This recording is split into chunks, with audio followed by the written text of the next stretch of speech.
Hey y'all, Glenn here with Southern Fried Cards.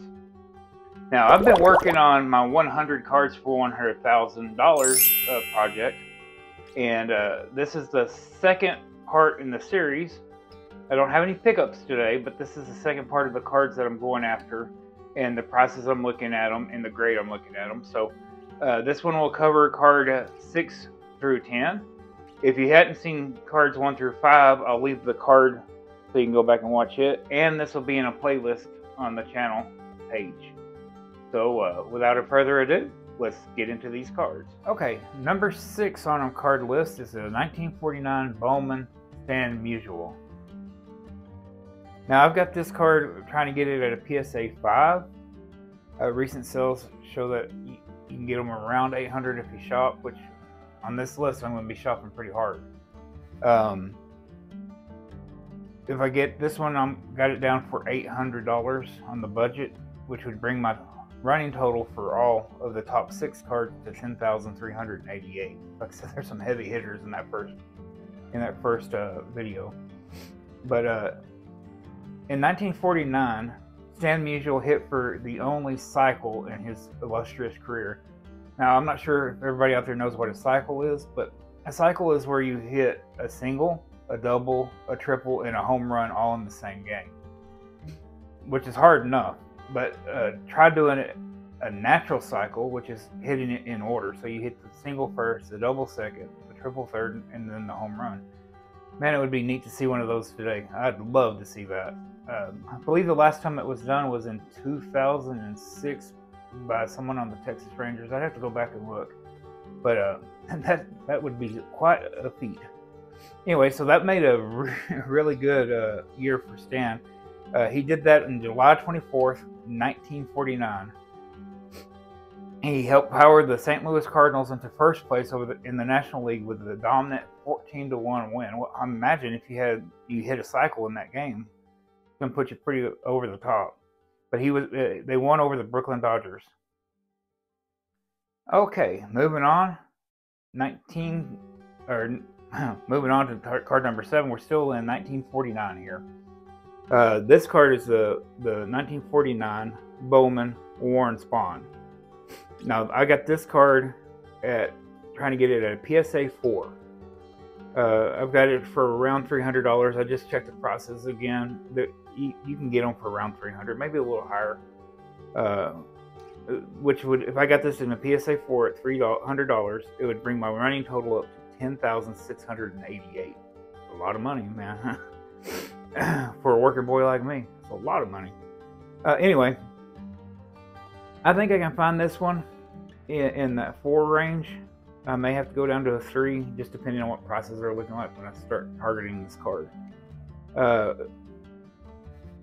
It was well documented that Warren Spahn used to like to say, a pitcher only needs 2 pitches, one they're looking for and one to cross them up. I guess you're right if you can time it just right. And he did. He won a lot of games. He was the winningest left-handed pitcher, southpaw pitcher in big league history. He won 363 games. That's a lot of games. In his career, that included 13 20-win seasons. Imagine that, 13 seasons where he won 20 or more games. It's amazing. Okay, let's move on to our next card, card number 8. This one is a favorite of mine. I've got this one raw, but I want to get it in a holder. Okay, this one is number 8. It's 1950 Bowman, so we're moving into the 50s. Yogi Berra. I've got this one as a PSA 4, around $300. Now, if I can find it in that, it'll bring my running total up to $10,988. So we're still under 11 grand for our first 8 cards. I guess we're doing all right. Don't tell my wife. But anyway, Yogi Berra was a 5-time. 5 times he had more home runs than strikeouts in a season. Imagine that. You only strike out a handful of times and you have more home runs than you do your strikeouts. Now, if somebody were doing that today, they would break the bank keeping that player.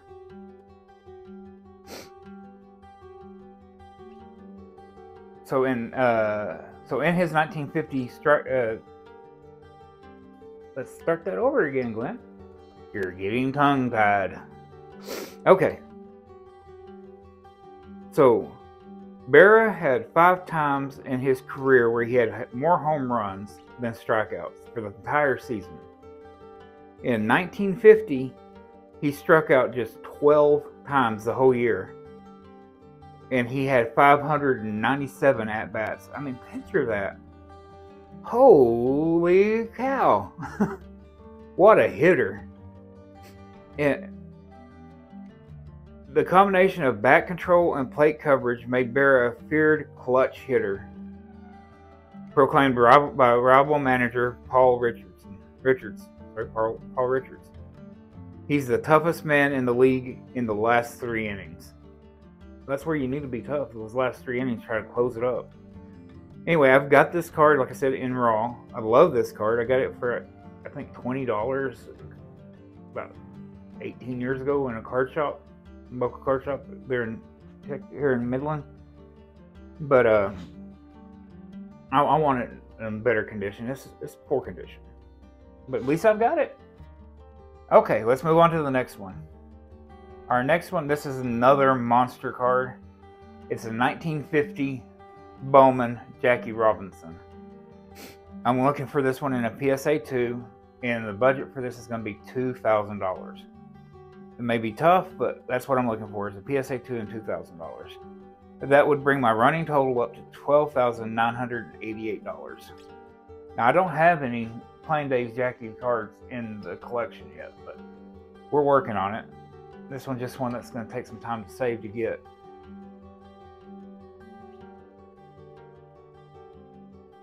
Now, in 1950, Robinson led the National League in double plays made by a second baseman with 133 double plays. Pretty good. Jackie finished that year with 99 runs scored and a batting average of 328 and 12 stolen bases. Also in this year, Jackie starred as himself in his biography, The Jackie Robinson Story. That's a little unusual where you play yourself. I haven't seen it, but I've got it dialed up and on Turner Classic Movies, and we're going to end up watching that this weekend. The wife and myself, we're interested to see what kind of actor he was. But anyway, that was his 1950 year. Pretty good year with Jackie. Let's move on to our 10th card and the final one for this video. It is a 1950 Bowman Warren Spahn. I'm looking for this one in a PSA 3. I'm looking for it around 250. I just started looking at the comps on this one, and the prices have fallen. I think in general, Warren's cards are still undervalued to begin with, but they're falling. The last couple months they've fallen, which is good for me as a collector. I want to get these cards as cheap as I can. I might be able to even keep the price where it is and just get a higher grade. We'll just see how it goes. But if I can get this one in the $250 range, then that would bring my running total up to $13,238 for the first 10 cards in this series. So there you have it. These are the top 10, and these are just done in chronological order, so the oldest to the newest. I haven't picked up any of these top 10 yet, so they're on my list. I'm saving for the number 1 card right now, so we'll see if I can get it while I'm still picking up the ones on the bottom of this list. And until next time, remember guys, if you like this kind of content, please subscribe and hit that like button. It'll help me out. You know, I need all the help I can get. And as always, man, here at Southern Pride Cards, we do it for the love of the cards. Y'all have a good one. Catch you on the next one.